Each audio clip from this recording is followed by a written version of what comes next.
The Daily Purge. How are you doing this evening? Hope you're doing fantastic. Are you powerful or you're arrogant? Are you assertive? What are you? Are you confident? You're assertive? You're powerful? You're arrogant? What is it? What's the difference anyway? You know, I had a live today with Lauren Resnick, who's a powerful women's coach. And we had that discussion, you know, how powerful women, are you being powerful women? Or are you being arrogant? And I can ask the same question to men too, obviously. And the question is this: what's the difference between you being powerful and you being aggressive? What's the difference? Well, the difference is powerful is from the inside, aggressive is from the outside. And aggressive is what I mean is when you walk into a room and you're like, here I am here. Everyone look at me. Talk, talk, talk. Loud, heavy, hard handshake, that classic alpha moving in, dominant person coming into the room, right? That's a little bit aggressive. Powerful is walking in, not saying a damn word, listening, and then choosing your words and delivering what it is that you have to say powerfully and precisely with wording that actually makes an impact and not talk, right? You listen and hear is what we always say, right? You listen and you hear. This is how it's, hey, Olga, how you doing? And it's something that I worked on many, many years to try and get right, you know, because, you know, we're taught, right? Walk in, command presence. You've heard it in the military. If you've been in the military, have a command presence, right? And that command presence is seldom from the inside because, especially in the military, you have a rank, right? And when we talk about identity, people take their identity from their rank, especially in the military, right? So you have a rank. People know you're sergeant major, whatever. Hey, what's up, Joe? You know, you have rank in the military. Automatically, they see you as someone at a certain level. They know what you've achieved, and you have authority already. But what about if you walk into a room, you don't know anything about anybody, right? You know, they don't know anything about you. You don't know anything about anybody else. Think about that. How do you gain power in that moment? Do you have to be loud, brash, arrogant, pushy? No. You have to be 100% sure of who you are, what you're capable of, what you can deploy that will cause an impact. Then you have to know what it is you're going to say, what kind of an impact you want to have with that, and choose your words. Afternoon, brother. And choose your words clearly and precisely. A lot of times when people are being bold or powerful to the outside, it's because they're compensating for something on the inside. Right, exactly. Add value by solving problems, creating space. A lot of times, again, unfortunately, and I know because I've been there, if you're not sure of yourself, you feel like an imposter, maybe we all have, or you have some personal belief issues, you will overpower always. You will overpower your presence in order to cover up for that, thinking they'll cover up. Anyone who's aligned with who they are sees it like that. They see it immediately. Those who aren't aligned may say, well, that person's powerful. Or they might say, well, he's a little bit over the top, or she's a little bit over the top. So the only way to gauge it and to know what kind of power you actually have stepping into is to know that it's coming from the inside and it's radiating to the outside. You're not pushing it. You're not shooting it. You're not firing it. You're radiating. You're radiating it to the outside. That's the key factor right there. But to be able to do that, you have to do one thing, and you know what that is, right? You got to know your identity. You got to know who you are. That's why in the book it's the first step we go through. It's the foundation for everything. It's for your purpose. It's for certainty. It's for letting go. It's for the creating space and not focusing on the outcome, but more on the intention. When you know your circle, your superpower, then you can focus that superpower on the situations where you actually can make a big difference. And guess what? If you can't make a difference, then show up, mate. Show up, as they say in England, right? All right. You know what I'm saying? So if you can't make a difference, you know, I would say stay in your zone of power. The one thing that bugs me the heck out of me in Clubhouse is you have people on there that talk about 20 different industries. They have an opinion for everything, and they speak like an expert. But here's the thing. You're not an expert in everything. You're not. I'm sure as hell isn't. I'm an expert in very few things, right? And I can say that I'm an ass-kicking expert in a very few things. But those few things don't even challenge me in those, because I will rough you up, man. Right? I will take you down. No, you know what I'm saying, right? Like I have a few things that I'm really good at, and that's what I stick to. And if someone asks a question where it's not my world, I'll be like, that's not my world, but this is my opinion. I don't go up there and say, well, you got to do this, and you got to do that, and you got to do this, and you got to.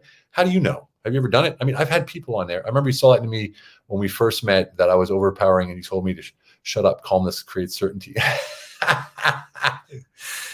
Did I say that? Did I say those words? Shut up. I don't know about that. I don't know if I said that, but yeah. You do see it. And that's the deal, Alex. When you're aligned, man, you see it immediately. And the good thing is this: when you're a humble alpha, when you operate along the humble alpha operating system, you see that in someone, you immediately want to help them. You immediately want to assess and you want to help them, meet them where they're at and help them and elevate them a little bit so they don't have to have that all on the outside. People see it every time. Don't think you're fooling somebody, because you're not. People see it. Someone in that room, someone in that meeting, someone in your friends, circle of friends will see that you're overcompensating. And if they're a good friend, a humble alpha, they're going to say, hey, we need you. Oh, awesome, brother. I'm glad it worked out, man. Thank you so much. Woo. I just had a guy show up here, Jake, from Bavaria. Read the book, and we're working on a project together. I met him for the first time. He flew up to Berlin just for a day to meet me, which was really freaking awesome. We hit it off. I swear that guy was in the military. He wasn't in the military, but we were talking like brothers. It was hilarious. Had a great time. If you're watching this, Jake, thanks so much for coming by. I really appreciate it, man. It's pretty awesome. And we were talking about the humble alpha. We were talking about operating system and stuff. And we talked about not being perfect either, that we're all human and we're just trying to make it happen. But you got to have guidelines, right? You got to have a track. You got to have an operating system. And people are like, oh, you can't be perfect. Well, no, of course you can't be perfect. And I'm not saying I am. I'm not saying a humble alpha is perfect. But a humble alpha is humble enough to say he's not perfect or she's not perfect, and that they're willing to learn more. And how do you learn? By making mistakes, by screwing up, by messing up, by even hurting people sometimes emotionally without trying. Without being on purpose. That's how you learn, brothers and sisters. That's how you learn. All right. So for those of you out there like, oh man, Steve's always talking. He thinks he knows everything. Well, no one's ever said that to me, but just in case you think that, I don't know everything, and I'm not pretending to know everything. I'm telling you my operating system and how I work and how I go through daily life. When I have trials and tribulations and challenges, and believe me, I do. My God, do I? Yeah. I have massive trials and tribulations, specifically now at this moment. This is how I work through them. I think like this, right? I ponder, where's my power right now? Why don't I mean, immediately, you know how it is in relationships, for instance. You're powerful, you're leading, and then one thing happens, it triggers something from the past or whatever, and suddenly you're a child again, right? It happens to me. And you're sort of like, God dang, man, are you freaking serious? And then you got to say to yourself, why are you being so, what's that internal dialogue? Hey, Jose, why do you gotta be like, what's that internal dialogue? Why are you being so harsh on yourself, Stephen? Like, oh, wow, that's right. I had a doc say to me one time, he said, when you're mad at yourself and you're upset with yourself, talk to yourself like you would talk to a child. Would you be rude to that child? Would you be harsh to the child? No, then just talk to yourself like that. And I've been using that, and it's really cool. It sort of calms you down pretty quick, doesn't it? When you think of it that way. So all of these things that we're talking about is based upon an operating system. And that's the humble alpha operating system. So the power that you have on the inside is not to be given away freely and loosely, right? Don't be a loose lily or loose Lenny or whatever, right? Don't just give away your power. Hold it for yours and radiate that power. People will be thankful they're not being bowled over or knocked over by your massive presence, right? We don't need that presence. No more belt. What does that mean? No more belt? I don't know what that means. Maybe explain it, Jose. We say own your presence in life, and that's what we mean. Own it. What do you have when you own it? You own it. It's yours. It means you don't give it away. You don't smash it out there. You don't bowl people over with it. You keep it for yourself. Radiate. Indeed, radiate radiant value. Oh, there we go, huh? So you see how everything that we do, and this is what's so cool about the humble alpha. I got spanked a lot growing up. Oh, shit. Yeah, we don't want that, brother. No belt. Oh, you mean with the kids? Yeah, I got that. I got the belt too, but the buckle end, if you want to know the truth. Now you threw me off, got me all going to my childhood. Jose, what are you, a psychologist? What are you doing, man? You throw me off track. No, yeah, you do have to own it, Olga. Very cool. Very cool. Yeah, all right. So anyway, I had a pretty good day today. I had a really down day today. I was a really, really hard day today. Really hard day. I mean, I had a battle with the old demons from, if you guys know what I mean. Big time. I mean, big time. I was lowering a snake's belly, as they say in Texas. But with a little bit of help from my friends and a little bit of self-dialogue, which is positive, I'm back on top. And of course, my wife, who, she's, man, the most amazing person I know, the strongest person I know, most forgiving person I know, helps a lot. She really does. And She's my rock. Love you, baby, in case you're watching. I'm currently developing a negotiations training, and I see the problem with most people is that they're too passive or too aggressive. What about when people are too passive to step into the presence? Well, it's because they don't know who they are. They don't know their identity. Alex, everything starts with knowing who you are. If you don't know who you are and you aren't aware of your capabilities and what you can deploy to have an impact, then you don't know what to do and what to stand up. Everyone needs an operating system. Everyone needs structure. We call it PPS. Yes, grateful for my wife. I am indeed. Man, she's amazing. We call it PPS, people, procedures, and structures, right? You need to have that in order to, you can't stand up and jump on a bulldozer and drive away. You have to have training, right? You have to know what the guidelines are.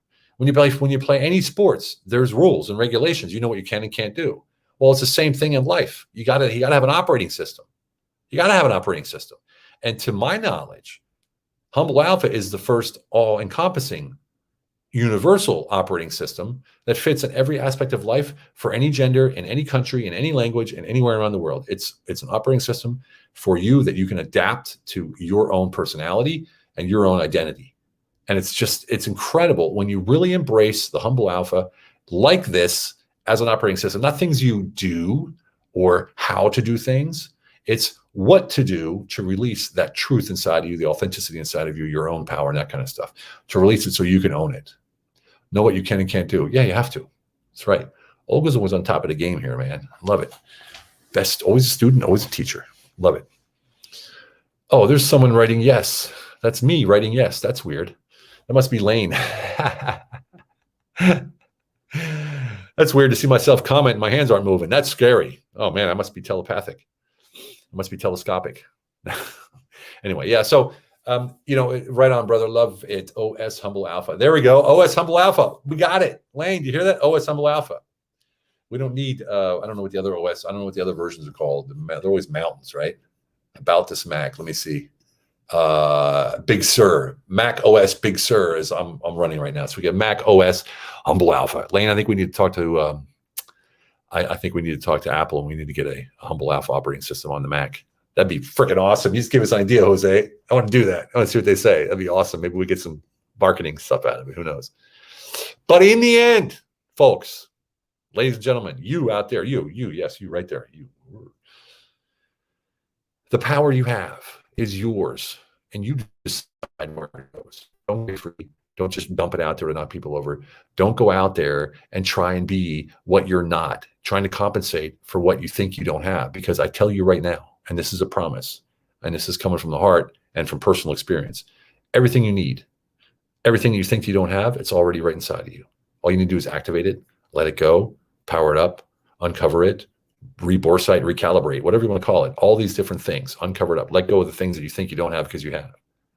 Don't look at the things that you don't have. Look at the things that you have. Don't look at the things that you can't do. Look at the things that you can do, right?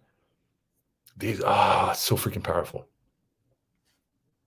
On that note, I bid you farewell and wish you a wonderful, wonderful evening. And for all of you out there who are struggling a little bit and are wondering where they fit in and wondering if you're going to find that love of your life, you're going to find that job of your life, you're going to find the place where you actually feel comfortable. The first place to feel comfortable so that the whole world feels comfortable is with you. It's with you. And I know it's a constant adaptation through your whole life. But when you're conscious of it, it's little pieces at a time that really makes that big difference. Lane, if he were here, he could go into a full spiel about that, but I'll leave it there. Again, staying in my power zone, the zone of power.